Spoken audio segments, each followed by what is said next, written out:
Well, Derek, thanks for joining Behind the Braves here in the Alumni Lounge. Oh, thanks for having me here in the Alumni Lounge. So it's a fun place to be, hanging out with an alumni. Well, thanks for supporting Tennessee, wearing your tie. I don't know about that. Yeah. Well, these are SunTrust colors. I'm supporting SunTrust. We are playing at Vanderbilt this weekend, SEC tournament. I do know that. Go Vols, right? Yeah. No. No? No. Are you like diehard, like Dansby's diehard? I don't care what it is, Tennessee. I will not listen to Rocky So Top. I'm a Vanderbilt fan, but like any Vanderbilt fan, we struggle. We struggle with being fans because we've had such a big challenge, right? I mean, especially in the world of football. Basketball has been a little bit different. We've had some successes, done pretty well in the tournament from time to time. Football, we've got a good program. I like our coach. I like where we are. Ironically, my wife went to Penn State, and so our old coach, James Franklin, went from Vanderbilt up to Penn State. So I've been able to follow him, and he's actually good friends with Dansby Swanson. Oh, wow. Dansby's been up there for a game, been on the sidelines, so kind of fun to follow that and keep that in the family, as you will. Well, you might not know this, but I was accepted into Vanderbilt. I knew that there was a problem with our admissions process, and actually I've heard about some issues. Were you caught up in that as well? I have to admit, it was actually Peabody that I was accepted to. Okay. So I don't know how that works, that the athletes, that struggle with their, SAT scores, they have a separate school that where you can play at Vanderbilt. I don't know if that's like, if I'm going to get caught up in that scandal or everything, but I know my dad didn't pay for that. Well, listen, in the 60s, things were very different. And, they obviously changed their admission standards. I'm not that old. Well, we love the SEC, and you've got some big roots in the SEC. I mean, I was reading about your dad, and I was amazed that just what he's accomplished, and I would love to hear a little bit from you because he was the commissioner of the SEC. At some point in time, and just a unbelievable career in sports and being a Navy combat pilot. Air Force. He would take great offense. I'm sorry. Yeah, great umbrage to the Navy reference. I have two kids in the military, and I still haven't gotten it right. But, yes, he was Air Force, and now he's a brigadier general. Is that correct? Yeah, so my dad actually has he's got, and I'm biased when I say this, he probably has the greatest resume, if you look at it on paper, of perhaps anybody out there. He was a career military guy. He was 23 years in the Air Force, flew in Vietnam, ultimately got his PhD at the University of Michigan, which is where I was born. He met my mom at the University of Michigan. It's a great story there. We won't go into it, but he was actually my mom's teacher for a class. He was getting his chemistry PhD and was my mom's teacher. But anyway, they ended up getting married. I was born in Ann Arbor. We moved around a lot as a result of him being in the military. He ultimately settled in at the Air Force Academy because he became a chemistry professor and ultimately the head of the chemistry department there. And like a lot of colleges, universities, including the Air Force Academy or other academies, they have faculty representatives that are from the faculty that represent the faculty issues or the faculty thoughts into the athletic department. And so my dad became the faculty representative to the athletic department there. And that was his first real beginnings in working in sports. And then this is going way back, of course, but Colorado Springs, which is where the Air Force Academy is headquartered, is also the home to the United States Olympic Committee. And in 1978, the U.S. Olympic Committee decided to have its very first Olympic sports festival. And they did so on the grounds of the Air Force Academy. And since my dad was affiliated with the athletic department there, he helped run that. And so 78 was really a big turning moment, if you will, in his career in sports. It grew from there. I'll skip through a bunch of things, but he ultimately ran the boxing venue for the 1984 Olympic Games. I was 14 years old. I moved out there with him for the summer. We lived in Marina del Rey, and I remember I went to every single boxing match in the 1984 Olympic Games. I think it was like 360 or something like that boxing matches. But that was as a 14-year-old, I'm starting to get into my formative years. I'm starting to get immersed into sports, not even really realizing it, right? At that point in time, I had no real ambitions to work in sports. He then, fast forwarding a little bit more, he then became commissioner of the Southeastern Conference. And that was the point in time where he exited the military, retired from the Air Force. And I was a junior, or actually beginning my junior year of high school. We moved from Colorado Springs, Colorado, to Birmingham, Alabama. And that was where the commissioner's office was headquartered, actually still is. And so he was the SEC commissioner, actually led the expansion of the SEC at that point in time, expanded them, did a bunch of TV contracts. And again, all this while, I'm around sports, meeting all sorts of different people, having all sorts of different interactions.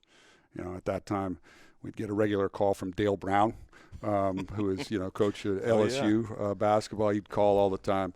I need to talk to your dad, Derek. I got to talk about the referees again. And so, he'd call us at home all the time, talking about referees and other things. But him and Wimp. Exactly. Oh my gosh. Exactly. Some characters. So, I was in Birmingham at that point in time. Ultimately, went to Vanderbilt University, and I was thinking, I'm gonna go do what I wanted to do. And at that time, I decided I was going to become an engineer. I didn't know why. I just decided it was a really hard degree, and I wanted to challenge myself. And I tried, what's like the hardest degree at Vanderbilt University, and at least in my view, it was an engineering degree. So I went and got an engineering degree, and I'm a failed engineer working in sports now. Were you trying to prove something there? You know what? If this turns into a couch instead of a chair, we can really start to talk about that. We won't go there then. Well, in being around your dad in that environment and working in sports, what were some of the biggest things you picked up along the way, either consciously or sort of just by osmosis, about work ethic and working in sports? So the number one thing, certainly work ethic is a big thing. And obviously my dad being in the military, it was ingrained in me to work hard and succeed. And, I'm a way overachiever, if you will, in that regard. I would say, though, the biggest lesson that I've learned from my dad, and he's still much, much better at it today than I ever will be, is relationships. And like a lot of businesses, relationships governs the world of sports. There's, in my role, as well as a lot of the front office roles, it's very much of a fraternal type of feel. Having relationships with other sports teams is important, and then certainly having relationships with business leaders is very important. Having relationships with the fans, but just those one-on-one relationships. I often was amazed, marveled at my dad's Rolodex. I can hopefully still use that term, If I use the term Rolodex, some younger people may not realize what I'm actually talking about. But he had one of the greatest Rolodexes in all of business, and still to this day does. He was the kind of guy that, and still is always connecting people and connecting himself into situations. And that's something that I think, no matter the business, whether it's sports or otherwise, I think there's a lot to be learned from that. Well, that's good. I mean, you can have a Rolodex, but whether people return your calls is going to be based on, what kind of person you are. So Perhaps, obviously, and I know Mike Plant talks very highly of him when about how his role getting here to the Braves and everything through the whole, with Ted, he was with Turner Sports and all that kind of stuff. So Mike and I have an interesting relationship that some people may not know this, but Mike was close to my dad well before Mike and I got close. In fact, Mike was in my dad was in Mike's wedding, and was the best man in Mike's wedding. Wow. And so I was still a teenager getting into my maybe late teen years when I met Mike, and we started to develop a good relationship as a result of how he met and knew my dad. Mike from the Olympic days and his role first in speed skating and then somewhat in cycling, not somewhat, very much in cycling, and so I got to know Mike through that, and and we came to the Braves at the exact moment in time together. We were a package deal, if you will. Yeah, that's good.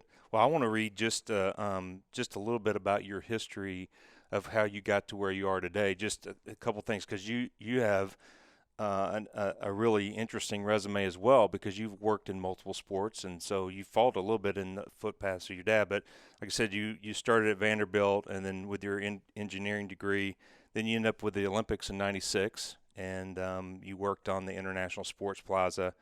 You were the director of that, and then you went to VP of Business Development for the Yankees, and then VP of Sales for the Thrashers, and then you started VP of Sales and Marketing with the Braves, and we know now you're the president and CEO, but you also, I mean, you're on boards, Atlanta Chamber of Commerce, CVB. You've got multiple foundations, so you do a lot of different things, and you've seen a lot of different sports.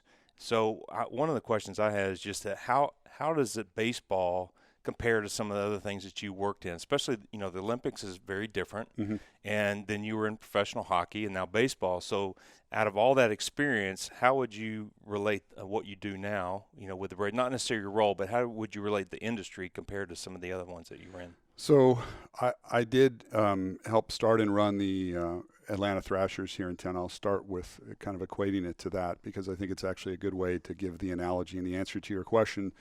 So I grew up, first of all, a hockey player. That was the sport that I was closest to, as at least playing.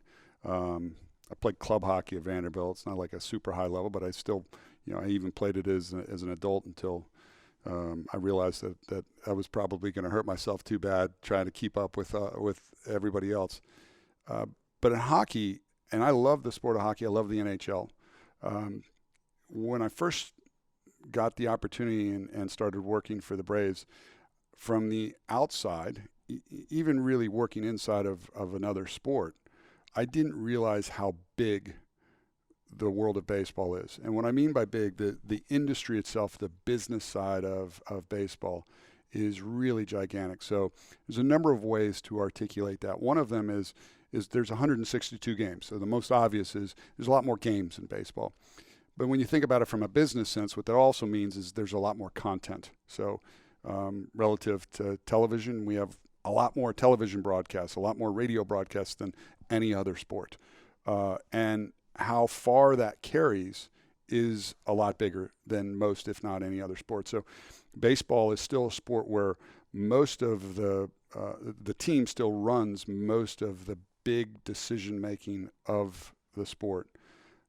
So while the league does things like licensing for merchandise, the national television contracts, the overarching marketing of the sport as a whole, the teams still do a really, really substantial amount of the business activity of our sport, which includes the negotiation of our television contracts is one example, but then also, the marketing of this. And our territory in the Braves is really substantial, especially if you compare it against other teams, whether inside of baseball or, for that matter, in other sports. Our geographic marketing territory is, in effect, the largest marketing territory in all of sports. We have about 6, almost 7 states that we market ourselves to. And so there's a just by the very nature of the geography of it, there is, a bigger element to this. And then the fan base, and I think this is particularly true of the Atlanta Braves, mostly because of Ted Turner and their decision as a company to ultimately beam the Braves games up onto a satellite and thereby create TBS and thereby have all the Braves games not only to that marketing territory, but back then there were not those geographic marketing territory restrictions. And so Braves games were in the homes of most of the United States. In fact, Canada, Puerto Rico, other places, Braves games could be found. And really the size and scope of it is partly driven by what those decisions were. And I, along with our staff, are really just trying to keep up with that and manage that, work with our fans the best that we can, and try to grow that business and bring the Braves in the best possible way to all those people. Well, in my job, my biggest concerns in a typical day are trying to write a funny tweet, trying to pick the right Freddie Freeman gif, trying to make a meme out of Ozzie and Ronald Acuna. So for somebody like me or a casual fan that knows you're the president and CEO of the Atlanta Braves, but maybe doesn't know, because I can't even fathom the amount of things you're looking at or having to manage on a day-to-day basis. Just what are your day-to-day and your overarching responsibilities as president and CEO?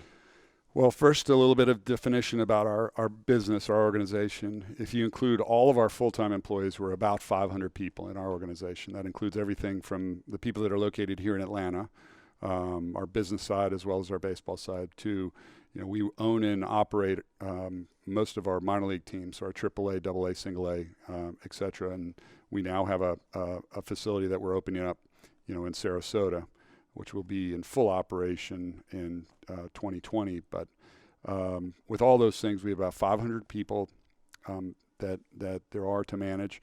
In addition, on a game day staff, which is really, I think, maybe the lifeblood and the energy and the nerve center of the Braves, we have thousands more. By the time you add up not only the tickets and ushers, ticket takers, ushers, security personnel, parking people, even concessionaire, which is a little bit of an arm's length distance between us and Delaware North, but still representative of the Braves. There's 2,500, 3,000 plus additional people.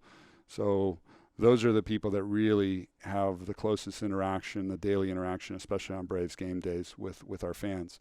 So where I'm getting to is the number one part of this job is the management of people and making sure that we're giving all the right resources to our people, making sure that they're in a position to succeed in whatever their job responsibilities are, and trying to at times motivate and at times maybe have a little bit of a kick here or two, but doing our best to try to set the course of the strategy for the organization, communicate that, articulate that, and then try to deliver upon that each and every day.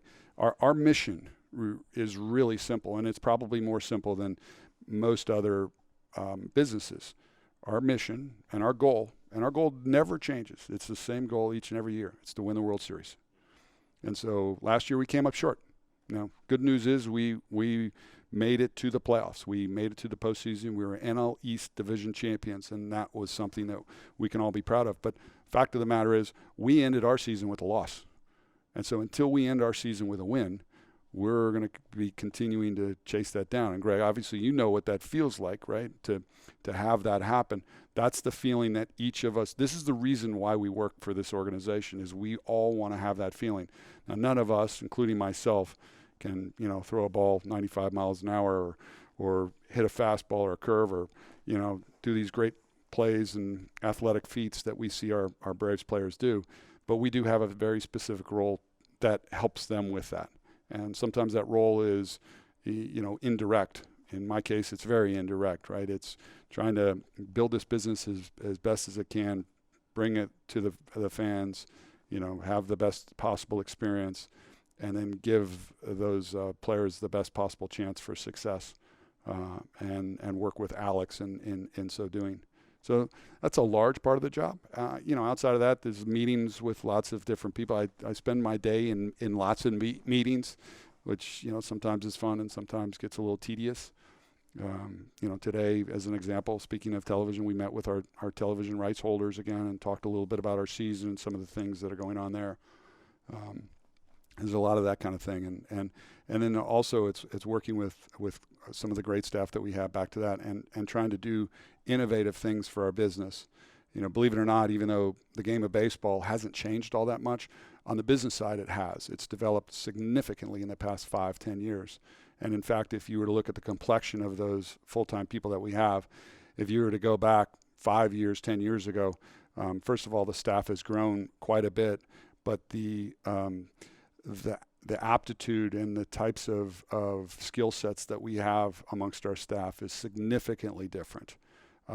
Just by one example, we have a department that's called business intelligence. I know, don't make any fun about this, but we have all they do all day long is work on analyzing numbers, statistics, information to help us make better decisions in all different types of parts of our world. Well, I think it's really fascinating now being involved in the business side for about 10 years now. We're still competitive. I mean, you were competitive as an athlete. I was competitive as an athlete, but that doesn't go away. Yeah. We want to be known as the best. You know, we Sure. take a lot of pride in what we've done on the field, but we also take a lot of pride in what we've done off the field. And I think about just the word innovation. I think about what we've done here as an organization. And I wanted you to talk about this because we've just gone through a huge transformation as an organization from where we were 5 years ago at Turner Field and what the landscape looked like for our organization compared to here we are 3 years at SunTrust Park and have something that nobody else has, and that's the battery, that's the stadium, and that's all the things that came along with it. You were part of that whole process, and you were part of the very beginning where you were looking out into the crystal ball of what this thing would look like. So here we are going into our third year. Is it still amaze you? Is it exactly what you dreamt of, or is there what's been the biggest thing about that? Every day I walk out into the battery, and I sometimes, coin the phrase, whatever, pinch yourself about what it is that we've achieved. And it took a lot of people, so it's not just me, but I've worked very closely with Mike Plant and with Greg Heller and Chip Moore and Terry McGurk and others, setting out on the vision for this. And you mentioned the word innovation. Innovation, some people maybe only think about technology as something that could be innovative. The innovation and the biggest thing that we've innovated as a business is certainly building a sports venue and master planning it at the same time building a mixed-use development. And that innovation is for a number of different reasons. The first and primary is that we knew that it was going to result in a better experience for our fans. So when they're coming here on game days, there's something to do before and after the games. It's an enjoyable place. There's restaurants, there's bars, there's activities.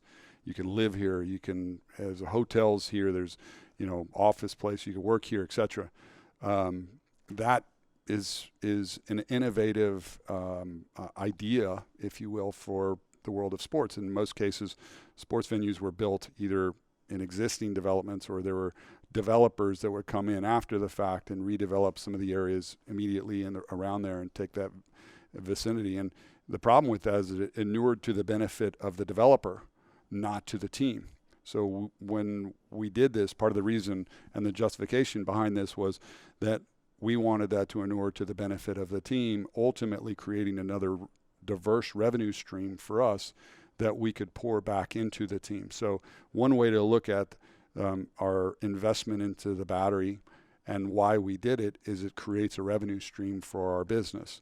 And that is already proven to be true and very fruitful for us. We're continuing to invest some substantial capital into other parts of the battery and adjacent real estate that we have, and we'll continue to develop that until it's at the right density. We're getting close as far as what we've got on the map, and that will, for the long term, help the Atlanta Braves, whoever is sitting in this chair or other chairs, make sure that this team can be successful for the long term. That's innovative, and that's something that it's, in fact, so much so that we've had probably about 100 sports teams from all across the globe come and visit us, whether you're coming from, other baseball teams looking at this model or other sports or even places as far and wide as China and Australia. People have come here and looked at this approach and seen how impactful and how successful it can be. Yeah, I go back to the inaugural season here in 2017. On game days, I'm in the press box. So the Rangers were in town, and a couple of the Rangers beat writers were just having a discussion, a surprisingly PG discussion for a press box, actually. But they were talking about they had just gone out and walked around the battery for the first time, and one of them made the remark that, if the Rangers pull off anything that's half of what they've got here, it's going to be something really special. And that was one of those statements that from the first season that really stuck with me because it was more affirmation of what you guys have built here. And I was curious about that if the Rangers specifically or if other teams from other leagues had checked it out. So. Actually, the Rangers were some of the first that came here, and I think they're the first new sports facility that will have been built since this one, if I'm not mistaken, certainly in baseball. and they are employing some of the same approaches. A little bit difference in some of theirs, but overall, they're trying to make sure that there's a mixed-use development coupled with their new ballpark. They de-risked it just a little bit by having a partner do a pretty substantial part of that. Regardless, they have an investment in that, and they're creating this new experiential offering that will be in combination with their new ballpark, which opens soon. Yeah. Well, you've been very gracious with your time. I do want to ask you one more thing before you go. And, as athletes, and then, you're president of the Braves, we have all of our fans out there. We got fans from behind the Braves. We got fans out there that come to the ball games, and they always have an opinion, right? We got our social media group here with us, and they're always monitoring it. And but the fans have been a little frustrated about. They don't think that we have done things that we should have done, which is, you can't ever please everybody all the time, but we do always want to try to address things. And so I'm just curious your perspective on what we've done as an organization to get better this off season, and address maybe the frustration that you think the fans may have. I'll go back to an earlier statement. So the first thing that I would say to any fan listening that might question us and some of what we're doing is remember what our goal is. And I assure you, if you ask any single person at the Braves what you're trying to do, we're trying to win the World Series. Okay, so we're hopefully representing what the fan really wants in that. How we go about doing it may not always agree with a fan or one individual and what they might think we ought to do. Somebody may think we might ought to get this particular player or that particular player, spend more, whatever. The fact of the matter is we have more resources today than we did yesterday. We have the desire and the wherewithal to spend those when Alex Anthopoulos and his team wants to do so with the players that they want to try to get. And it's in their discretion. And, as we go from 2018 to 2019, the reminder is that we have improved. We did win the NL East. The NL East is chasing us, not the other way around. There have been a lot of moves that were made in the NL East in particular.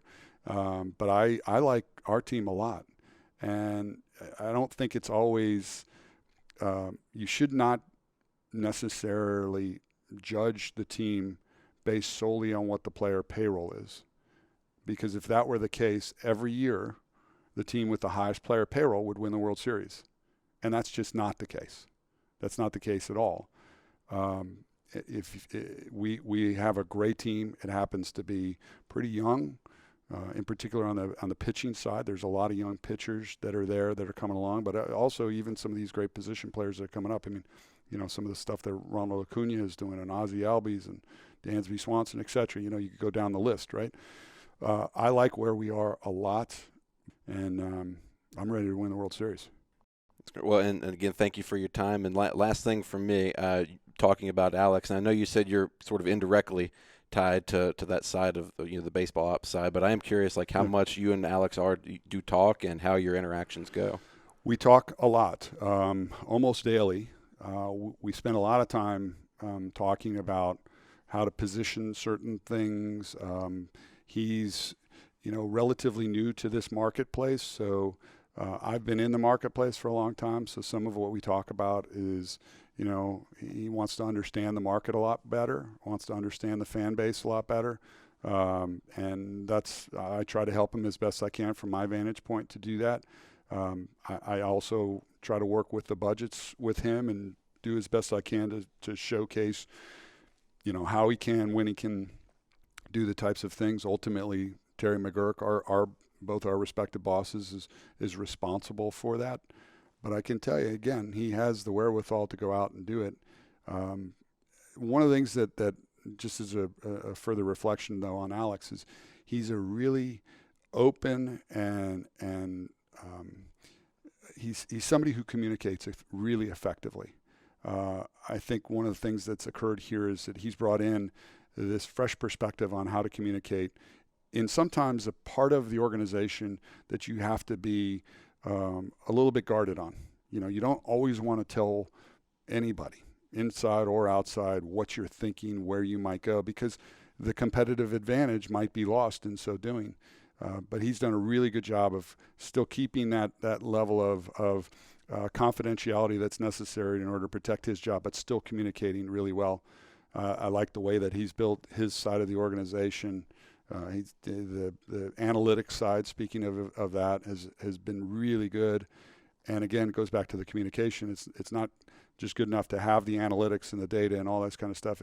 You've got to have an ability to communicate that to the people that can enact that and turn that into results. And I think that's where he succeeds, where others may not. That's great.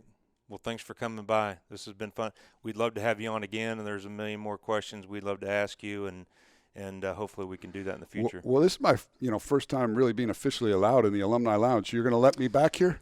Yeah, I know.